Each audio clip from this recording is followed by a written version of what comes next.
Everyone, welcome to my channel world of NCERT. আজকের ক্লাসে আমরা একটু ইকোনমিক্স নিয়ে ডিসকাস করব। ইকোনমিক্স আপনাদের এসটিজিটি ত্রিপুরার সিলেবাসের মধ্যে আছে, যেটা টোটাল আসছে আপনার গ্রুপ ডি থেকে, যেখানে 3টা ইউনিট থাকবে আর টোটাল মার্কস আসবে 35। তো ইকোনমিক্স একটা অনেক বড় পার্ট নিয়ে ডিল করছে, তো সেটাকে ইগনোর করা একদমই বুদ্ধিমানের কাজ হবে না। তো চলুন আজকে আমরা একটা ইম্পর্টেন্ট পয়েন্ট নিয়ে দেখে দিই, যে ইউনিট 1-এর 4th যে পয়েন্ট আছে, থিওরি অফ কনজিউমার্স বিহেভিয়ার। আমরা এটা একটু বুঝবো। থিওরি অফ কনজিউমার্স বিহেভিয়ার মানে কনজিউমার কারা? যারা ভোক্তার আচরণ তত্ত্ব। ভোক্তা মানে হচ্ছে যারা কোনো একটা জিনিসপত্র কিনে, যারা বিক্রি করে তারা হচ্ছে বিক্রেতা, আর যে কিনে সে হচ্ছে ভোক্তা। এবার এই যে ভোক্তা জিনিসগুলি কিনবে একটা দোকানদার থেকে বা কোনো একটা বিজনেস থেকে, তাদের বিভিন্ন রকম থিওরি অফ কনজিউমার্স বিহেভিয়ার, তাদের আচরণের বিভিন্ন বৈশিষ্ট্য বা বিভিন্ন থিওরি থাকে। কোন কোন সিচুয়েশনে গিয়ে একটা ভোক্তা দোকান থেকে বা কোনো জায়গা থেকে একটা কিছু কিনবে। তো এরকম বিভিন্ন থিওরির মধ্যে একটা থিওরি হচ্ছে কার্ডিনাল ইউটিলিটি অ্যাপ্রোচ বা কার্ডিনাল উপযোগ পদ্ধতি, যেটাকে বাংলায় বলা হয়ে থাকে। কার্ডিনাল ইউটিলিটি অ্যাপ্রোচটা কি? The cardinal utility approach explains consumer behavior by assuming that satisfaction can be measured numerically. It was developed by Alfred Marshall. তো আপনার সব থেকে ইম্পর্টেন্ট পয়েন্ট এখানে যেটা আসছে সেটা হচ্ছে এই থিওরিটা আবিষ্কার করেছিলেন, এই থিওরিটাকে আবিষ্কার বলবো না, দেওয়া হয়েছিল আলফ্রেড মার্শালের দ্বারা, যিনি বলেছিলেন যে কার্ডিনাল ইউটিলিটি অ্যাপ্রোচ যেটা, সেটাকে কি করা যায়, সেটাকে মাপা যায়। কীরকমভাবে মাপা যায়? Assuming that satisfaction can be measured, মানে একটা কনজিউমার যখন একটা জিনিস কিনবে, ধরুন একটা ছোট্ট বাচ্চা একটা খেলনা কিনলো আর একটা বড় মানুষ একটা প্রপার্টি কিনলো, তো দুইজন মানুষের স্যাটিসফ্যাকশন লেভেলটা আলাদা হবে। বাচ্চাটা একটা খেলনা কিনে স্যাটিসফাইড হয়ে যাবে, সন্তুষ্ট হয়ে যাবে, আর বড় মানুষ একটা দামি কিছু কিনে সন্তুষ্ট হবে। সেই যে সন্তুষ্ট হওয়ার যে সিস্টেমটা বা ভিতরের যে ফিলিংটা কার্ডিনাল অ্যাপ্রোচ বলছে সেটাকে মাপা যায়। কীরকমভাবে মাপা যায়? 1, 2, 3, 4 এরকমভাবে নিউমারিক্যালি মাপা যায়। It was developed by Alfred Marshall. তো এখানে দুইটা ইম্পর্টেন্ট তথ্য। প্রথম হচ্ছে কার্ডিনাল ইউটিলিটি অ্যাপ্রোচ কি, সেটা হচ্ছে থিওরি অফ কনজিউমার বিহেভিয়ার, ভোক্তার আচরণের তত্ত্ব। এই তত্ত্বটা কে দিয়েছিলেন? আলফ্রেড মার্শাল দিয়েছিলেন। এটা অনুযায়ী এটার মূল তথ্যকে কি বলছে? মূল তথ্য হচ্ছে কার্ডিনাল উপযোগ পদ্ধতি অনুযায়ী ভোক্তার প্রাপ্ত সন্তুষ্টি বা উপযোগকে সংখ্যায় প্রকাশ করা যায়। এটাই হচ্ছে মেইন কথা। এবার অ্যাজাম্পশন, এটার মধ্যে কিছু কিছু অনুমান রাখা হয়েছে। কি কি অনুমান? প্রথমে বলা হচ্ছে utility is measurable in numbers. যে এই তথ্যটা দিয়েছিলেন আলফ্রেড মার্শাল, তিনি কিছু অনুমান বলেছেন যে এই যে ইউটিলিটিটা, মানুষের যে উপযোগ কোনো একটা উপযোগিতার যে সংখ্যাটা, সেটাকে সংখ্যায় পরিমাপ করা যায়।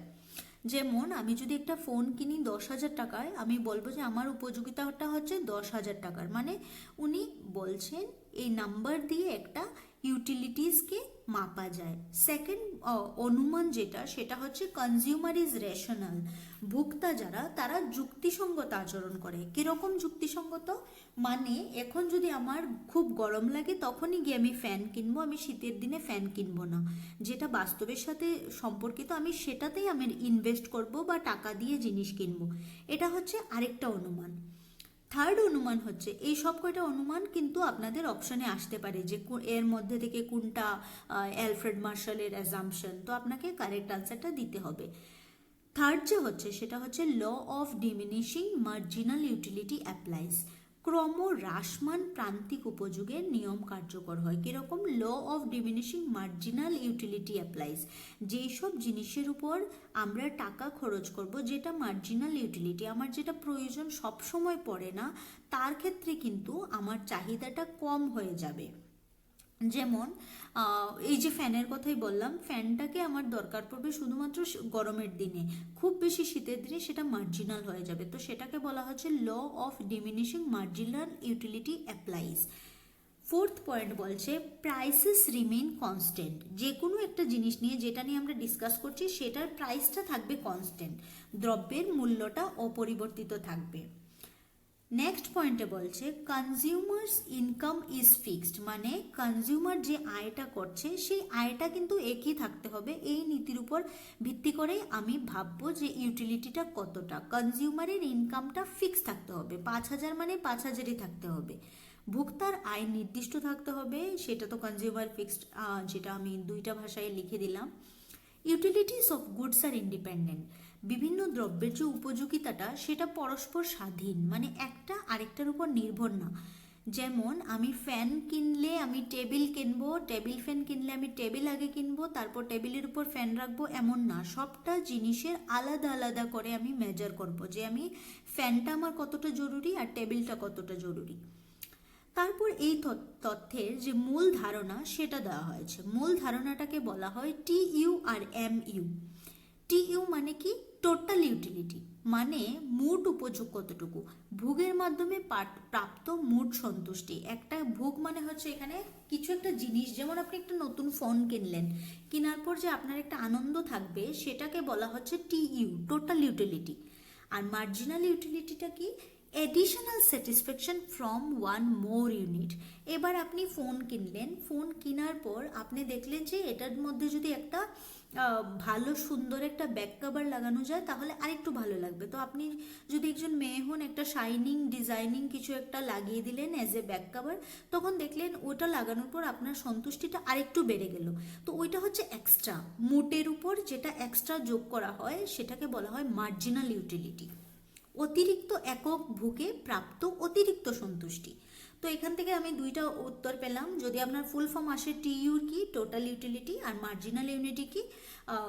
MU কে ফুল ফর্ম হচ্ছে মার্জিনাল ইউটিলিটি। নেক্সট আসছে law of diminishing marginal unity. As consumption increases marginal utility decreases. যখন বলা হয় যে কোনো একটা জিনিসের যদি কনজামশনটা নেওয়ার প্রবণতাটা বেশি থাকে, তখন মার্জিনাল ইউটিলিটিটা যে এক্সট্রা যে প্রান্তিক উপযোগটা সেটা হ্রাস পেয়ে যায়। একটা উদাহরণ দিলে আপনি একটু ভালো বুঝতে পারবেন।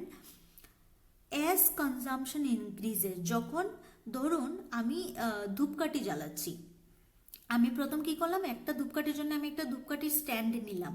এবার আমার এমন একটা হ্যাবিট হয়ে গেল, আমার মনে হয় যেমন প্রতি 10 মিনিট পর পর আমি একটা ধূপকাঠি জ্বালাবো। এবার কি হলো, আমার এই কনজামশনটা কিন্তু আমার বেড়ে গেল ধূপকাঠির। আমি এবার কি করলাম, ওই যে সাথে প্রতিটার সাথে আমি একটা করে গিয়ে ধূপকাঠি স্ট্যান্ড কিনবো না, একটা যে কিনেছিলাম সেটাই ব্যবহার করব। আদারওয়াইজ আমি আমার আশেপাশে যে নরম কিছু, তা খালি মাটি হতে পারে, আলু হতে পারে, কখনো কখনো আমরা দেখি যে পূজা বাড়িতে কলার মধ্যে ধূপকাঠি গেড়ে দেওয়া হয়। তো ওই সব কিছু কখন আসে, যখন আপনার মার্জিনাল ইউটিলিটিটা হ্রাস পেয়ে যায়।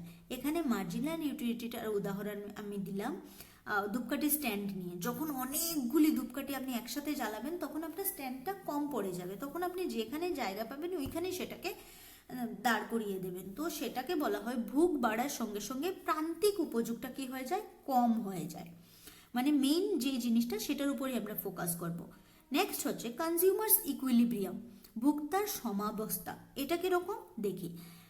A consumer attains equilibrium when total utility is maximum. এই যে ভোক্তার উপযোগ সর্বাধিক হলে সমাবস্থা অর্জিত হয়। ইকুইলিব্রিয়াম এমন একটা টার্ম বলছে, একটা পজিশন বা একটা সন্তুষ্টি লেভেল যেখানের মধ্যে কখন এটা গেইন করে একজন ভোক্তা, যখন টোটাল ইউটিলিটি ম্যাক্সিমাম হয়ে যায়।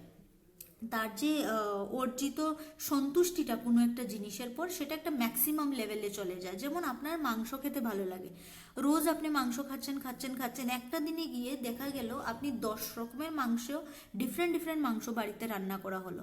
এবার ওই দিন কি হবে, আপনার যে সন্তুষ্টির পর্যায়টা খুব একদম এক্সট্রিম লেভেলে চলে যাবে। এটাও হতে পারে যে এত বেশি এক্সেস পেলে পরদিন থেকে আপনার আর মাংস খেতেই ইচ্ছে করবে না।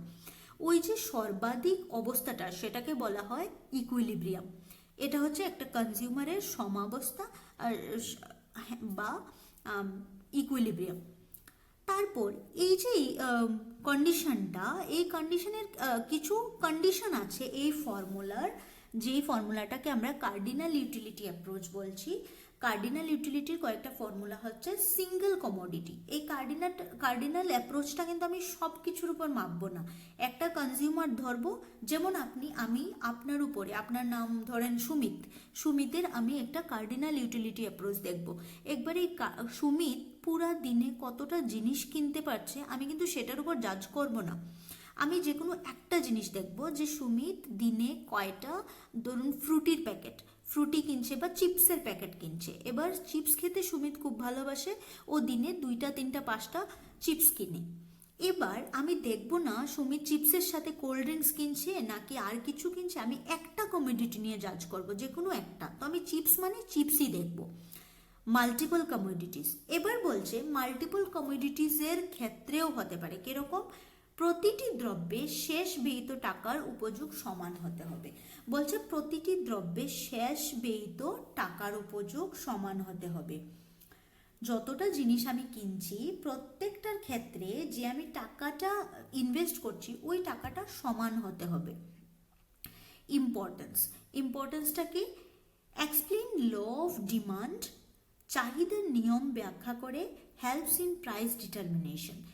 এই থিওরিটা অনুযায়ী তথ্য আমি পাচ্ছি ইম্পর্টেন্স কিরকম, এক্সপ্লেইন ল অফ ডিমান্ড, যে একটা চাহিদার নিয়ম, চাহিদা কখন সৃষ্টি হয়, যখন আপনার কিছু একটা দরকার পড়বে তখনই আপনি জিনিসটা কিনতে যাবেন, ওইটাকে বলে ল অফ ডিমান্ড।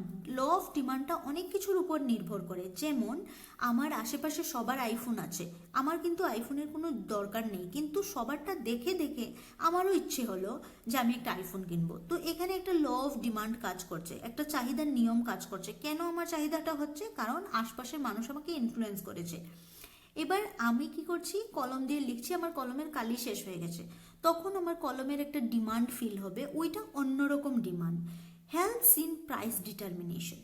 এবার এই যে চাহিদাটা, ল অফ ডিমান্ডটা কি করে, প্রাইস নির্ধারণ করতে সাহায্য করে। কিরকম? যদি একটা জায়গায় অনেক বেশি কোনো একটা জিনিসের চাহিদা থাকে তাহলে ওই জিনিসটার দামও এখানে বেশি হবে, বা এটা নির্ভর করছে, যেমন ধরুন আমাদের এখানে সোনার চাহিদা অনেক বেশি, তো কি হচ্ছে, সোনার দামটা আস্তে আস্তে আস্তে আস্তে বেড়ে যাচ্ছে, কারণ দেখা যাচ্ছে আমি যতই দাম বাড়াই না কেন চাহিদা এটার কমবে না। নেক্সট আসছে, এবার এই থিওরিটা তো দিলেন, যেরকমভাবে আমরা ডিসকাস করলাম, আপনাদের যদি বুঝতে অসুবিধা হয় তাহলে প্রথম থেকে আবার ভিডিওটা দেখবেন।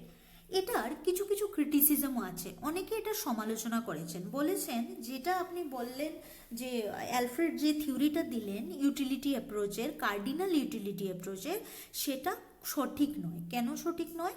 কারণ utility can not be measured accurately. একটা মানুষ কোনো একটা জিনিস কেনার পর বা কিছু একটা খাওয়ার পর কতটা সন্তুষ্ট হয় সেটাকে আপনি নাম্বার দিয়ে পরিমাপ করতে পারবেন না, বাস্তবে এটা পরিমাপযোগ্য নয়। সেকেন্ড হচ্ছে অ্যাজাম্পশনস আর আনরিয়েলিস্টিক, অনুমানসমূহ অবাস্তব। যেটা আমি অ্যাজাম্পশনস করি সেটা অবাস্তবও হতে পারে, যেগুলি অ্যাজাম্পশন আমরা ধারণা করলাম সেগুলি সবসময় রিয়েলিটিতে পসিবল হয় না।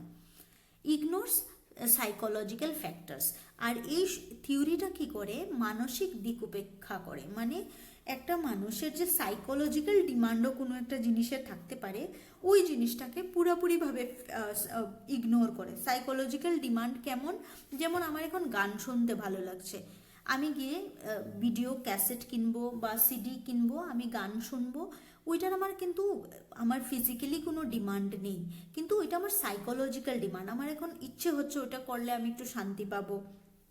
তো এই সাইকোলজিক্যাল ফ্যাক্টরটাকে, আপনি সন্তুষ্টিটাকে কিভাবে মাপবেন, যে ওই গানটা শুনে আমি কতটুকু শান্তি পেলাম, কতটুকু সন্তুষ্টি, সেটাকে তো মাপাটা সম্ভব না। তো এই থিওরিটা কি করছে, যখন প্রথম কথাই বললো যে মানুষের যত কিছু চাহিদা, একটা কনজিউমারের, একটা ভোক্তার যত রকমের চাহিদা, সবটাকে কি করা হয়, সন্তুষ্টিটাকে মাপা যায় সংখ্যা দিয়ে। তো তাই সমালোচকরা বলছেন যে এই থিওরিটা ইগনোর করে, কি ইগনোর করে, মানসিক দিকটাকে উপেক্ষা করে। সো আমরা কনক্লুশনে এসে পড়লাম। কনক্লুশনে আমরা বলতে পারি যে cardinal utility approach is simple and useful but lacks realism, মানে কার্ডিনালের যে উপযোগিতাটা এটা সহজে আমরা বুঝেও নিতে পারি, এটা ইউজফুল অলসো, ব্যবহারও করা যায়, শিক্ষণীয় জিনিসও আছে এটার মধ্যে, কিন্তু সবসময় এটা বাস্তবসম্মত নয়। বাস্তবে যেটা আমরা রিয়েলিটিতে ভোক্তার বা চাহিদা আর যোগানের যে পরিস্থিতিটা আমরা বাস্তবে দেখি সেটার সাথে এটা ম্যাচ করে না। It was later improved by the ordinal utility approach. তাই কী করা হলো, এই কার্ডিনাল ইউটিলিটি অ্যাপ্রোচটাকে পরে অর্ডিনাল ইউটিলিটি অ্যাপ্রোচে কী করা হলো, ইমপ্রুভ করা হলো। বললো যে কার্ডিনাল ইউটিলিটি অ্যাপ্রোচটা ভোক্তার চাহিদাকে বা কনজিউমারের বিহেভিয়ারটাকে দেখানোর জন্য যথেষ্ট না, এটাকে আমরা অন্য নামে আরেকটু মডিফাই করে নিয়ে আসবো, সেটার নাম হচ্ছে অর্ডিনাল ইউটিলিটি অ্যাপ্রোচ। আমরা আমাদের নেক্সট ভিডিওতে বুঝবো অর্ডিনাল ইউটিলিটি অ্যাপ্রোচ কি। আর আপনারা যদি এমনই ভিডিও আরও পেতে চান তাহলে চ্যানেলটাকে সাবস্ক্রাইব করতে আর শেয়ার করতে ভুলবেন না, হাইপ করতে ভুলবেন না, তাতে আমারও একটু মোটিভেট ফিল হবে। আপনাদের সুন্দর সুন্দর কমেন্টগুলি যখন পড়ি একটা কানেকশন ফিল হয়, একটা থামস আপ করে দেবেন যদি আপনার মনে হয় যে আপনাদের জন্য আমি কিছুটা হলেও সময় দিয়েছি বা আপনাদের কোনো রকম সাহায্য হয়েছে। আর আপনারা যদি চান ইকোনমিক্স নিয়ে আমি আরও ভিডিও বানাবো তাহলে আমাকে কমেন্টে বলবেন, আমি নিশ্চয়ই আপনাদের সাহায্য করতে রেডি থাকবো। ধন্যবাদ সবাইকে আবারও, আশা করি সবাই ভালোভাবে পড়ছেন। আজকে সোমবার, কালকে আমরা ঠিক 6:30টার সময় সন্ধ্যা একটা লাইভ ক্লাস করব। আশা করি সবাই ক্লাসে আসবেন, সবার সাথে দেখা হবে। আমি লাইভ ক্লাসটা কন্টিনিউ করতে থাকবো, যেখানের মধ্যে আমরা ডিসকাস করব বিভিন্ন পয়েন্ট নিয়ে কিভাবে আরেকটু ভালো অ্যাপ্রোচ রাখা যায়।